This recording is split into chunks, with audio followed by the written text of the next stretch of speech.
নমস্কার বন্ধুরা, চলে এসেছি কুকিং টাইম চ্যানেলে। তা বন্ধুরা, আমি আজকে বাড়িতে পোলাও করব। তা আমি আজকে রঙিন কালার পোলাও করব না, আমি আজকে সাদা পোলাও করব। কালার পোলাও তো অনেকবার করেছি, আপনাদের দেখিয়েছি আমার চ্যানেলে। তা আজকে আমি সাদা পোলাও করব। এখানে গোবিন্দভোগের চাল আছে 1 বাটির একটু বেশি। প্রথমে আমি করব, কড়াইটা বসিয়ে দিয়েছি, ঘি দেব। বন্ধুরা, কাজু কিশমিশ নিয়েছি, কাজু কিশমিশটা হালকা একটু ঘিতে ভেজে নেব। তেজপাতা দেব, গরম মশলা দিয়ে দেবো গোটা, গোবিন্দভোগের চাল দিয়ে দেবো। একটু হালকা নাড়াচাড়া করে নিতে হবে চালটা।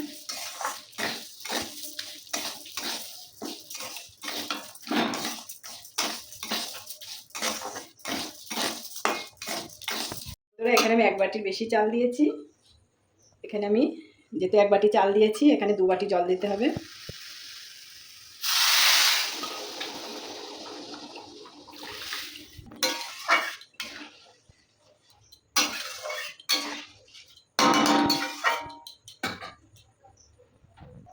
চিনি দিতে হবে, যেহেতু পোলাও একটু বেশি মিষ্টি দিতে হবে।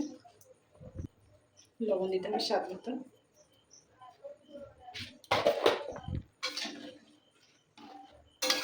সাদা পোলাওটা কিন্তু দেখতে বন্ধুরা দারুণ লাগে।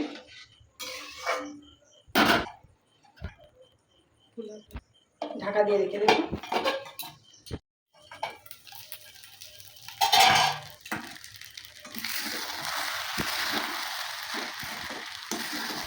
এই যে বন্ধুরা, আমার সাদা পোলাওটা হয়ে গেছে।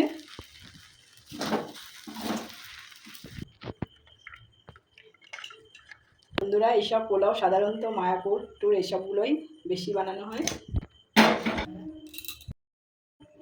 তা বন্ধুরা দেখুন, আজকে আমি সাদা পোলাও বানিয়েছি বাড়িতে।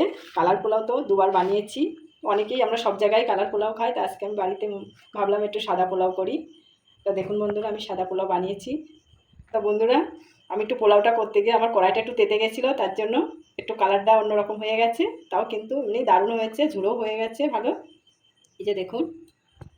তা বন্ধুরা, আমার এই সাদা পোলাওটা কেমন হয়েছে, রেসিপিটা তো অবশ্যই কমেন্টে জানাবে। নতুন বন্ধু হলে অবশ্যই পাশে থাকবে, সাবস্ক্রাইব করবে, লাইক করবে, অবশ্যই কমেন্টে জানাবে।